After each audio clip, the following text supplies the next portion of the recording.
सबसे पहले बात करेंगे उर्दन में दो अमेरिकी फौजियों की हलाकत के बाद सदर डोनाल्ड ट्रंप ने ईरान पर जहन्नुम के दरवाजे खोलने का सख्त तरीन हुक्म दे दिया। अमेरिकी सेंटकॉम की निगरानी में मुसलसल 8वें रोज भी बमबारी जारी है। हाजीआबाद, बंदर अब्बास और किशम धमाकों से गूंज रहे हैं। ट्रंप का दो कहना है कि तेहरान ने डील की खिलाफवर्जी की, अब ईरान को कभी न्यूक्लियर ताकत नहीं बनने देंगे। तो दूसरी तरफ तेहरान का जवाब भी तबाहकुन है। बिल्कुल, ईरानी सुप्रीम लीडर मुश्तबा खामनाई ने वाशिंगटन को नाकाबिले फरामोश सबक सिखाने का ऐलान करते हुए कहा है कि ट्रंप के दस्तखत की कोई हैसियत नहीं है। तेहरान के जवाबी वार ने उर्दन में अमरीकी तनसीबात को भारी नुकसान पहुंचाया है। न्यूयॉर्क टाइम्स के मुताबिक 29 अमरीकी फौजी जख्मी और मुतादिद हेलीकॉप्टर्स तबाह हो चुके हैं। क्या मशरिक़ वस्ता की ये चिंगारी अब बड़ी जंग का पेशखैमा बनने जा रही है? क्या खित्ते का जोग्राफिया हमेशा के लिए बदल जाएगा और इस भयानक तसादुम का अंजाम क्या होगा? आज हम इसी पर बात करेंगे। हमें ज्वाइन किया ब्रिगेडियर रिटायर्ड हारिस नवाज साहब ने, और साथ ही साथ गुलाइशा भट्टी माहिर आलमी उमूर भी हमें ज्वाइन कर चुकी हैं। तो सबसे पहले हारिस नवाज साहब, मैं आपकी तरफ आऊंगी। सदर ट्रंप ने ईरान पर जहन्नुम के दरवाजे खोलने का हुक्म दिया है। इसका क्या मतलब है? क्या अमेरिका अब तेहरान के खिलाफ पूरी कुव्वत इस्तेमाल करेगा, जिसमें जमीनी कार्रवाई भी शामिल होगी? बात एक है कि जहन्नम के दरवाजे खोलने का क्या दे, ये ईरानी एनिमल हैं जो आप इस तरीके से उनको थ्रेट करते हैं। अगर आपके 2 फौजी शहीद हुए, मारे गए हैं, तो आपने कितने सिविलियन उनके शहीद किए हैं, आपने वो रियलाइज नहीं करते हैं। और उसके बाद जिस तरीके से आप सिविलियन इंफ्रास्ट्रक्चर के ऊपर जा रहे हैं, what do you want it? आप मिलिट्री टारगेट से जाते थे, चलें ठीक है, बट आप जाके उनका ब्रिज उड़ा रहे हैं। आप कह रहे हैं कि जहाँ भी उनके ऑयल गैस के हैं वहां पर हम जो एक ग्रिड स्टेशन है हम रोड उड़ा के रख देंगे। फिर उसके बाद उनके सारे स्टेशन पे आप जा रहे हैं, नुकसान कर रहे हैं, इंफ्रास्ट्रक्चर तबाह कर रहे हैं। तो सुपर पावर का मतलब ये तो नहीं कि आप एक जंगल में कोई कानून नहीं बनाते फिर रहे हैं। ईरान की, आई डू एग्री कि ईरान की गलती है कि ईरान को इस वक्त इस मुआहदे से हर हालत में फायदा उठाना चाहिए था, और इसलिए ईरान व इधर ये अमेरिका वेट कर रहा था कोई अपॉर्चुनिटी मिले तो इस मुआहदे से निकले।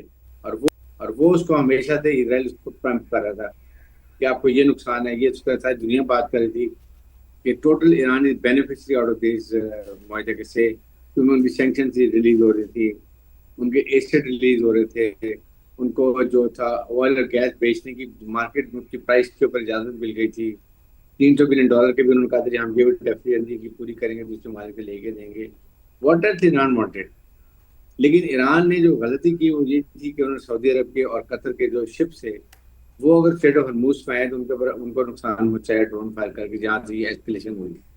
ईरान शुड हैव इंश्योर्ड के वहां पर प्रोवोकेशन नहीं करे, create conducive friendly environments for discussion, और कोई मौका अमेरिका को ना दे कि आपको बहाना मिले। और जो इजराइल चाहता था कि ये अमेरिका इजराइल ईरान की मिलिट्री पावर को बहुत ज्यादा नुकसान पहुंचाया, उसके बाद मुआहदा करे, और इसीलिए अब वो उसी लाइन पे चल रहे हैं। क्योंकि अमेरिकन को बड़ी क्रिटिसिज्म हो रहा था कि आपने क्या मुआहदा किया, what have you gained, why did you go in Iran के अंदर? आपने जो चारों टारगेट अपने हदफ पूरे नहीं किए, सिवाय एक आपने किया कि जी हम टेक्निकल टीम ईरान के न्यूक्लियर न्यूट्रलाइज को कर देगी, दैट्स एंड ऑफ इट।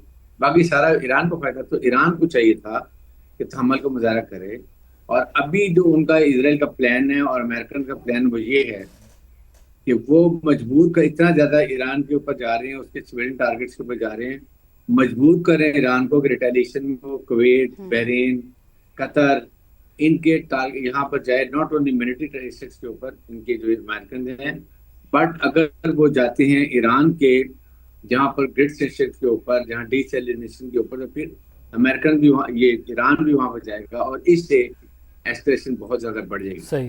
तो ये this is what I think इस वक्त पाकिस्तान तुर्की और जेट को पूरी कोशिश करनी, जो फील्ड से तो पहले कर ही रहे होंगे, कि जरूर कोशिश करें किसी तरीके से भी इसको सिचुएशन को कंट्रोल करें, डिफ्यूज करें। पाकिस्तान अपनी पास अपनी कोशिश कर ही रहा है। सर, साथ ही मौजूद रही गुलाइशा भट्टी माहिर आलमी अमूर हमारे साथ मौजूद हैं। अस्सलाम वालेकुम आयशा साहिबा, बहुत शुक्रिया आपने समय के लिए वक्त निकाला। अब जिस तरीके से अभी बात की जा रही है, हारिस साहब भी बात कर रहे हैं कि पाकिस्तान को अपना किरदार मुसलसल अदा कर रहा है और मजीद पाकिस्तान कोशिशें करते रहना चाहिए।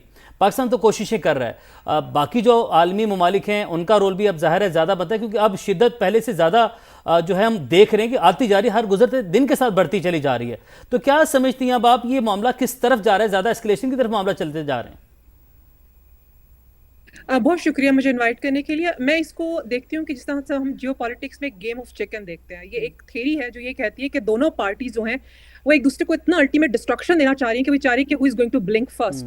तो आप ईरान को देखें या यूएस को देखें तो दोनों ही एक दूसरे को मैक्सिमम डैमेज करना चाह रहे हैं, चाहे वो ईरान की तरफ से एस्केलेशन आ रही है, यूएस की तरफ से फिर उसका रिएक्शन आ रहा है। तो दोनों साइड्स जो है ना वो ये चाहती हैं कि हम इतना ज्यादा एक दूसरे को डिस्ट्रक्शन की तरफ लेके जाएं कि देखते हैं कि कौन पहले रुकता है। तो ये गेम ऑफ चिकन होती है और बड़ी डिस्ट्रक्शन होती है इसके अंदर, क्योंकि इवेंचुअली दोनों के पास एग्जिट प्लान भी नहीं होगा। और देखें कि क्या ये दोनों पार्टीज जो हैं ये इतनी लंबी वॉर, इतनी बड़ी डिस्ट्रक्शन अफोर्ड कर सकती हैं। आई मीन आप ईरान को देखें तो जितनी एस्केलेशन लेट्स से वो यूएस के एसेट्स पे कर रहा है रीजनल, या वो उनके ऑयल इंफ्रास्ट्रक्चर को गल्फ के डिस्ट्रॉय कर रहे हैं। आप जॉर्डन देख लें, कुवैत देख लें, कतर देख लें। और इसी तरह जो यूएस की जो अप्रोच है वो चाहे वो नेवल ब्लॉकेट करना या वो एक चाहते हैं कि इकोनॉमिकली फ्रजाइल ईरान बन जाए, अनकंडीशनल उसको सरेंडर आ जाए।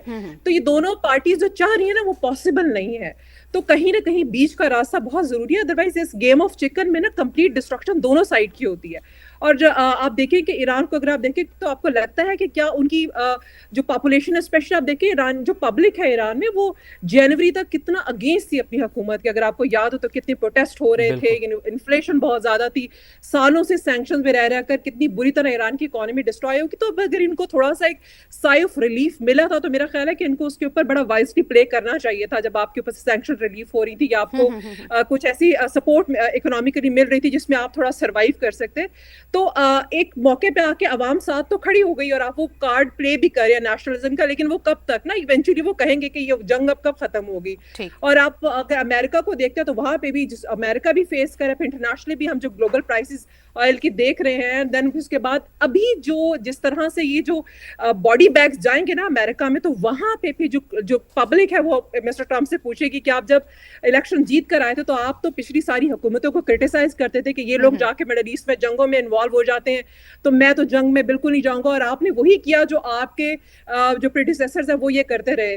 तो अब ये जब बॉडी बैग्स जाएंगे तो वहां पे फिर एक नई कहानी स्टार्ट होगी। वहां पे हमने देखना है मिस्टर ट्रम्प फिर कैसे सर्वाइव करते हैं और कैसे वो अपने पब्लिक को और फिर एज वेल एज जो उनके जो कांग्रेस है उनको किस तरह से बताते हैं कि ये जंग हम जीतेंगे। क्योंकि इस वॉर के अंदर ये जो गेम ऑफ चिकन है इसके अंदर बहुत मुश्किल होता है कि दोनों पार्टी जो है ये इनमें से कोई एक ब्लिंक करे, क्योंकि ये दोनों एक दूसरे को डिस्ट्रॉय करना चाहते हैं। तो बड़ी ही क्रिटिकल सिचुएशन है ये। ठीक है, सिचुएशन तो बड़ी क्रिटिकल है। जिस तरह से आपने कहा है कि दोनों ही एक दूसरे को डैमेज करने की कोशिश कर रहे हैं, लेकिन जो दोनों पार्टीज है वो जो चाहती हैं वो हासिल नहीं कर सकते।